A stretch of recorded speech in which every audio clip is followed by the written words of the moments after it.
Technology, science, space, environment, people. places. It's all totally awesome.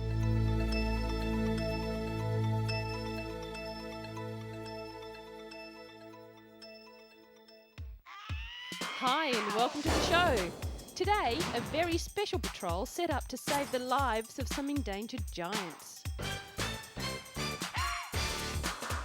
Teaching these great hoppers a thing or two about road safety.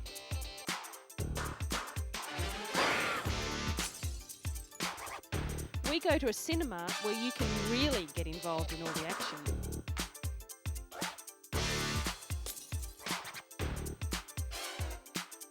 And emu oil. Is it the new wonder tablet for those suffering from arthritis? We'll find out this week on Totally Awesome.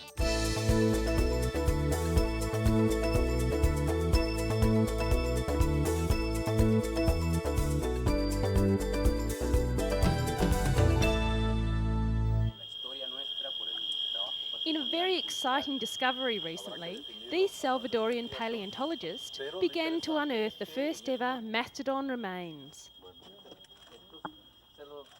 Found in the small Central American nation, the fossils, which date back 6,000 years, were recently discovered just north of the Salvadorian capital.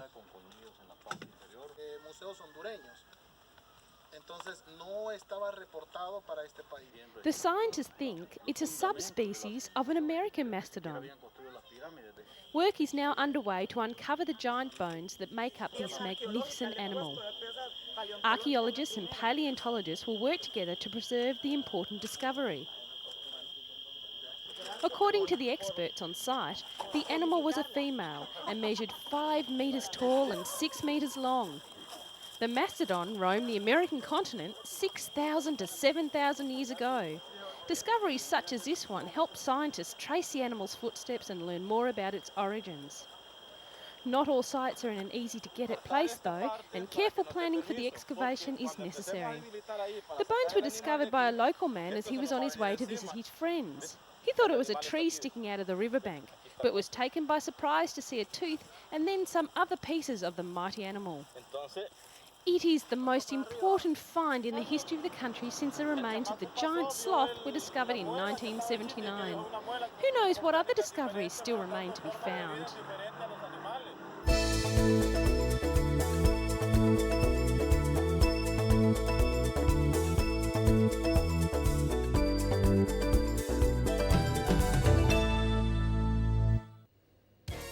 Still on amazing discoveries, a 2-acre covered courtyard in the centre of this museum has been opened to the public for the first time in 150 years.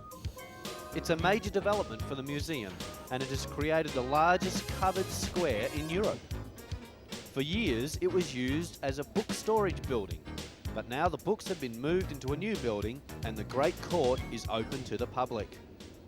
What was once a clutter of library storage buildings has now become a vast open space, with the round reading room the central focus of the whole redevelopment. The project was originally developed as an elegant courtyard by the original designer Sir Robert Smirke in 1823. It was never realised because in 1857 the round reading room opened and slowly spread into the remaining space. For the first time, the round reading room will be open for public use. Previously, only writers who held a special ticket had access. These included Karl Marx, Lenin, Oscar Wilde, George Bernard Shaw, and Mahatma Gandhi. All of them researched and wrote here.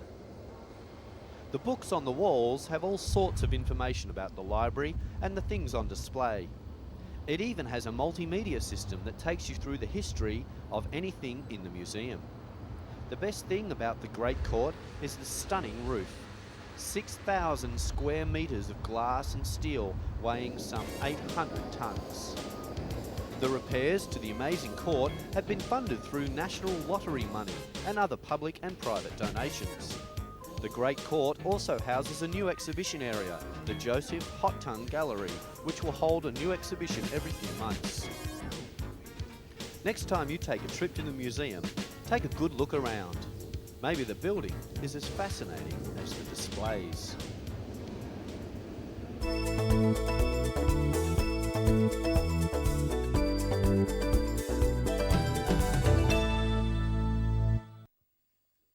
Here's one job that's head and shoulders above the rest. It's a unique patrol unit of 5 endangered Sumatran elephants and their handlers or mayouts. Their job is trekking through some of the world's toughest terrain in the Gayaan Lesser National Park in northern Sumatra.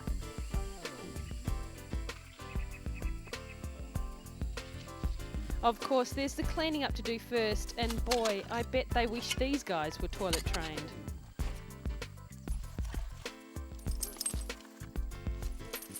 Bound by chains isn't the nicest image to have. However, these giants are helping in so many ways to help the environment and save their own endangered species. The park is nearly 2.5 million hectares of tropical rainforest and is the only place on Earth where 4 of the world's most spectacular animals, the orangutan, rhinoceros, elephant and tiger, can be found living together. But the park and its rare animals are under threat from humans, whose presence has resulted in massive land clearing, illegal logging and poaching. The population of Sumatran elephants has plummeted to less than 600, and researchers believe the orangutan could disappear for good in 10 years. Set up 2 years ago by the European Union and the Indonesian government, the Elephant Patrol has become a successful unit in fighting the illegal logging and the loss of the elephant's natural environment. The Elephant Patrol unit says part of its success comes from fear. I mean, would you like to take on one of these giants? The National Park authorities have become frustrated because efforts to prosecute the businessmen behind the logging have failed.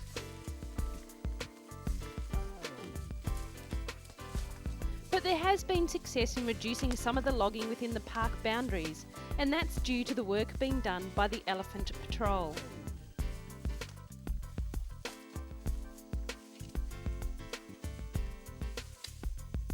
In some unique way, you can say the tame elephants are doing their bit to protect the wild elephants.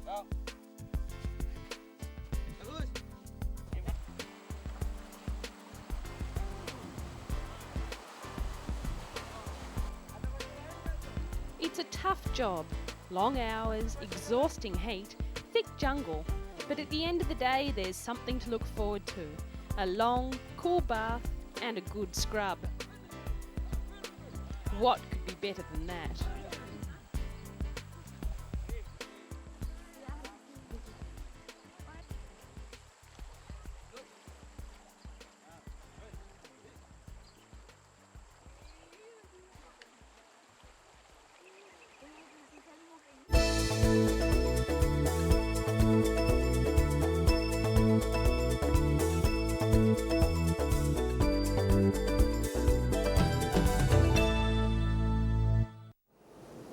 It could be anybody's worst nightmare, a fire breaking out on board an aircraft. Airport firefighters are tackling the blaze within minutes. Fortunately, this is not an emergency situation, but the fire on board this specially equipped Boeing 747 training facility is very realistic. It was designed and built by IFTE, a highly trained and certified company which specialises in providing equipment and training for disasters such as this. Before IFTE came onto the market, the firemen would train in an old ship container. They would put some old straw in the corner, pour some petrol over it, and then set fire to it. There was obviously a need in the marketplace for a more realistic setup. The success of the setup put the company in the spotlight. They were then asked by the military to produce a training facility for practicing counter-terrorist operations in airport hostage situations. A fire engulfs a factory ceiling. In this case, it looks like an ordinary commercial building, but the rig can be changed to simulate a ship's hold, a basement, a block of flats, a petrochemical storage unit, or an oil rig, even a submarine. IFTE not only provides the hardware for these situations, but also the specialist training for personnel to be able to save lives. This reputation has rocketed the company to world leader status. It's the training, the facilities, and the quick action that makes these firefighters ready to face any situation with the utmost confidence. This British company is now exporting its product and its specialist knowledge all over the world. The incredible demand on the international market will keep IFTE in its strong commercial position, at the same time ensuring the safety of millions of global travellers.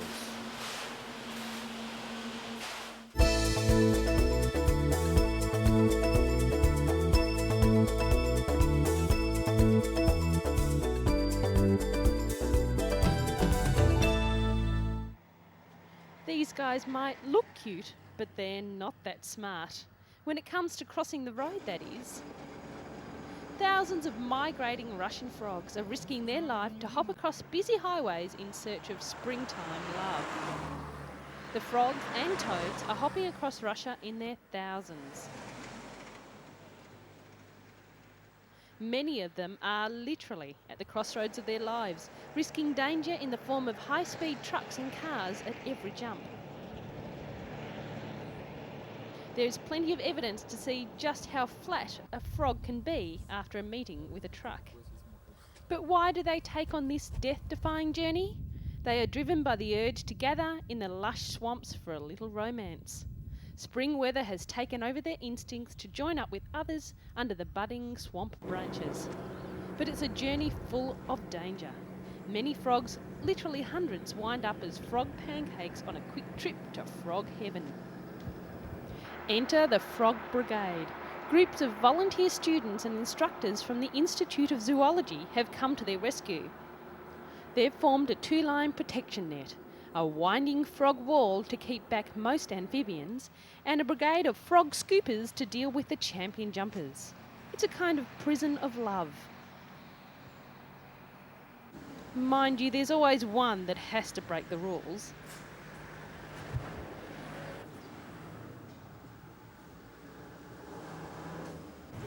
While many other European countries have built drainage ditches or special crossings for migrating frogs, Russia has been unable to build rescue routes needed due to lack of money. It's up to the Frog Brigade to carry bucketfuls of frogs across the highway and dump them off in their promised land. Almost like a chaperone or a frog dating agency.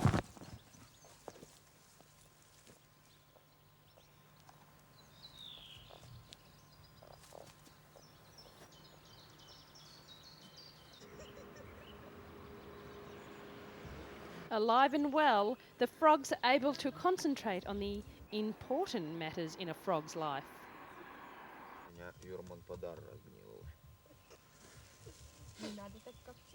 And the Frog Brigade returns to its campsite along the roadside. Another day's work complete.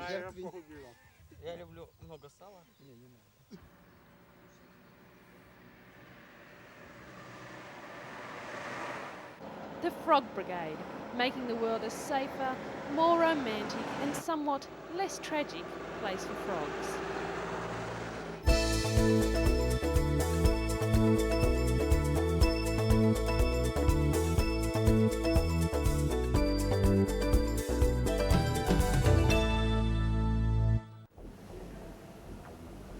Ever wanted to be a part of the movie you're watching? Fight with Lara Croft, drive in a car with Stuart Little, or swim in the ocean like Banjo. In a few years, you may just have the chance. An Australian university and a German digital research institute have pioneered a new form of interactive cinema. An interactive cinema prototype will have its first showing in Melbourne, Australia in November. It will allow viewers the chance of not just watching a film, but immersing themselves in it by controlling what they see and hear. The project is called II Cinema, or Interactive and Immersive Cinema. What interactive cinema allows is the chance for people to test out various scenarios, rather than just being stuck with one. And it looks as if there's going to be plenty of choices: running in a landscape, climbing a mountain, or taking a tour of a grand mansion. The interactive and immersive cinema prototype is a 360-degree cylinder screen with a rotating platform at its centre.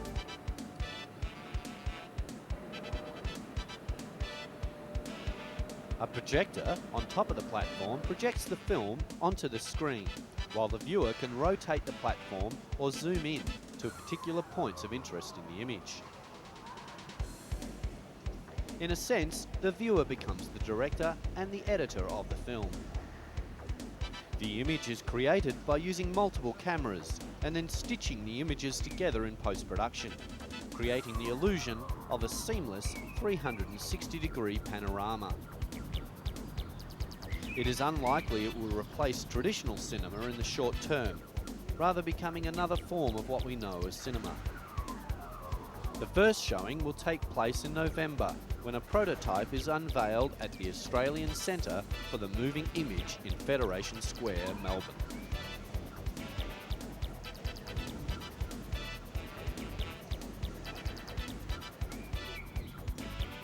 It will be there that viewers will be able to surround themselves in panoramic Melbourne streetscapes and blend in with the whole cinema experience.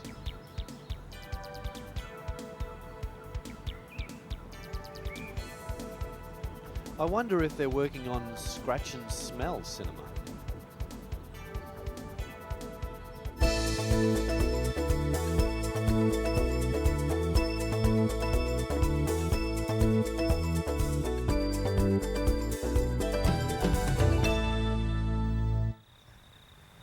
The Australian emu.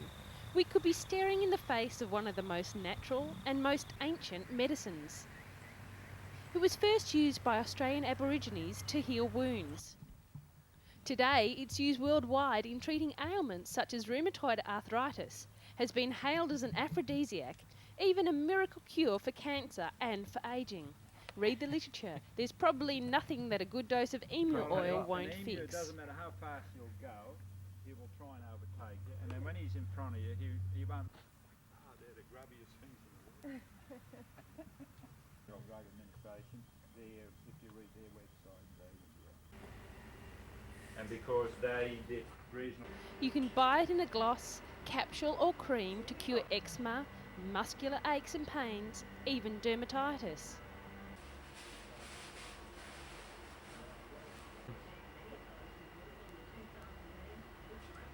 Its uses are so endless. You can even have it in an emu pie.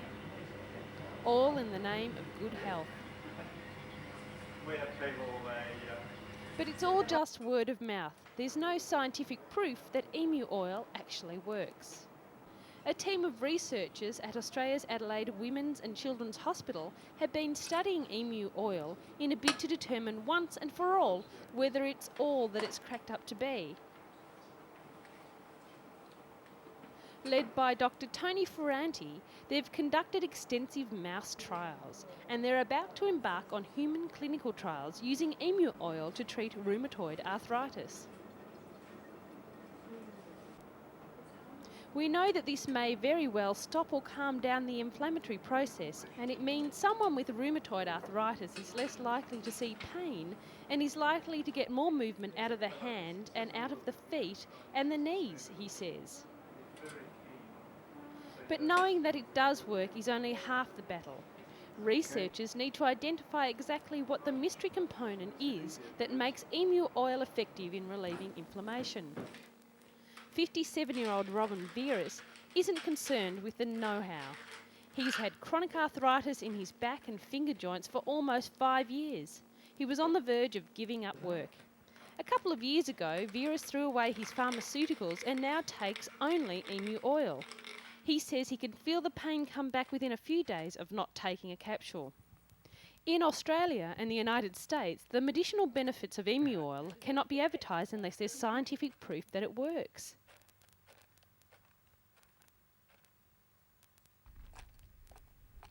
In the meantime, a worldwide multi-million-dollar emu industry hangs in the balance until modern science can come up with a good oil on an ancient remedy.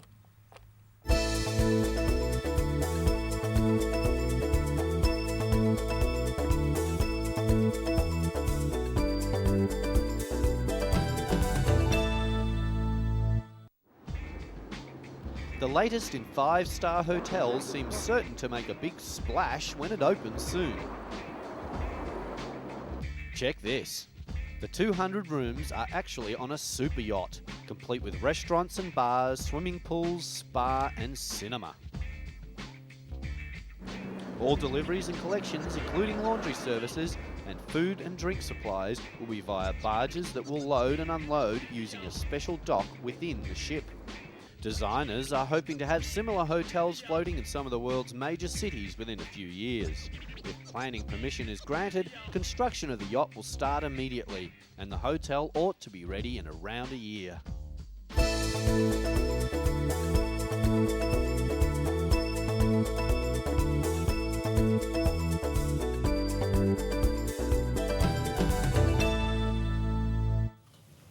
Every year, China